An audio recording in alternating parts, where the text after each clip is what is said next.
Баршаңызға қайырлы күн. Менің YouTube каналыма қош келдіңіздер.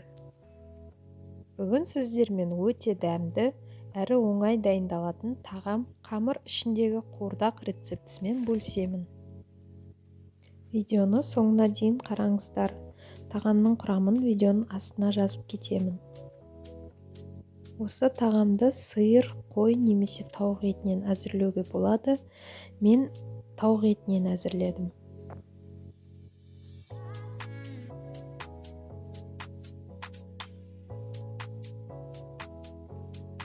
Алдымен картофелімізді суға салып, тұзын сеуіп, шамалы уақыт пісіріп аламыз.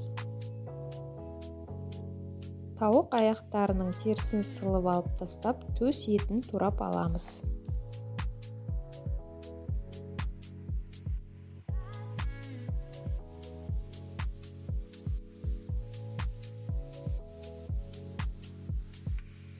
Қызып тұрған табаға 100 мл күнбағыс майын құйып, қызғасын 1,5 ас қасық қант салып араластырамыз. Қант салсаңыз ет қызарып піседі. Қант ерігесін етті салып, екі жағын қызарғанша қуырып аламыз. Май шашырамас үшін қақпағын жауып қойған дұрыс.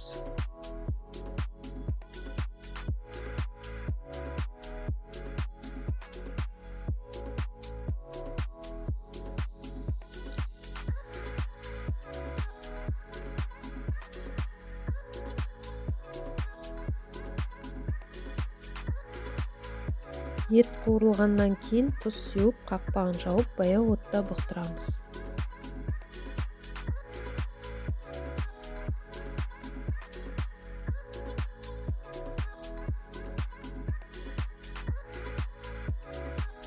Қызып тұрған майға картопты қызартып қуырып аламыз.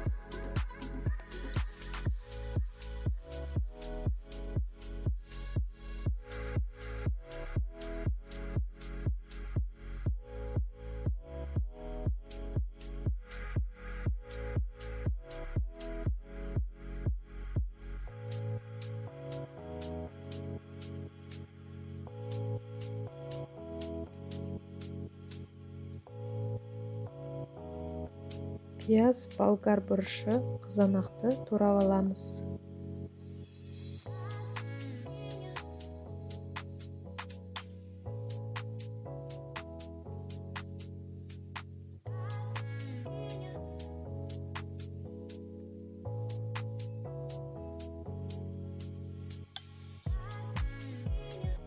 Тураған пияз, болгар бұрышын, қызанақ, картопты етке қосып, тұздап 10 минут бұқтырып аламыз.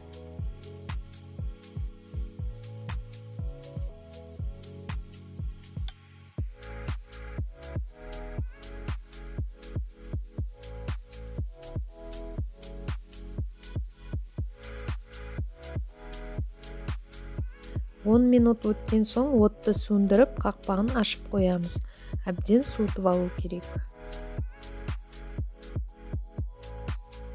Қамырына мен дүкеннің дайын қатпарлы қамырын пайдаландым. Қамырды қолдан жасауыңызға да болады. 400 грамм қатпарлы қамырды екіге бөліп аламыз. Бір бөлігін жайып қалыпқа саламыз. Екінші бөлігін тағамның бетін жабуға жайып қоямыз.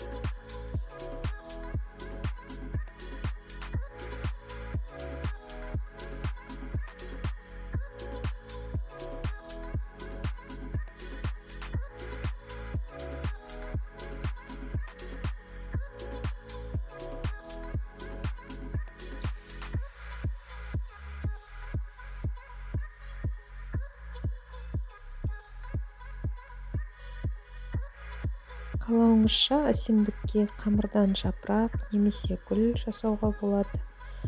Бетіне жабыстырамыз.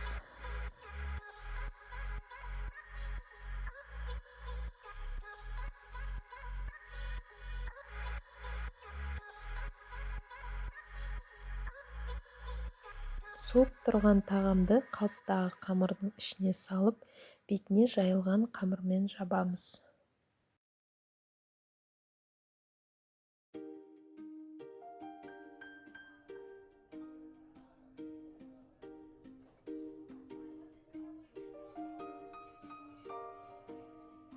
Қамырдың жан жағында тесік қалмайтындай қылып жақсылап жабыстырып алу керек.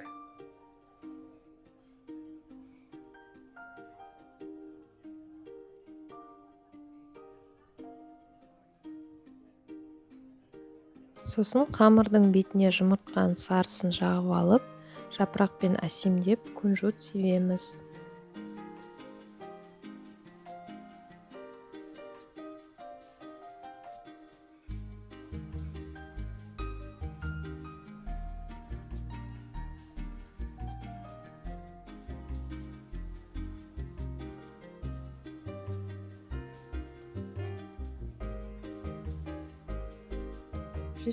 градуста қызып тұрған пеште 20 минут пісіреміз. Міне тағамымыз дайын болды. Сондай керемет, иісі бұрқыраған дәмді тағам дайын болды. Сіз бұны отбасыңызбен 5 минутта тауысып қоясыз. Сіз де әзірлеп көріңіз. Бірдеңе түсініксіз болса, комментарийға жазып кетіңіз, мен міндетті түрде жауап беремін. Соңына дейін қарағаныңызға рахмет. Сіздерге видео ұнаса, лайк басып, менің каналыма тіркелуді ұмытпаңыз.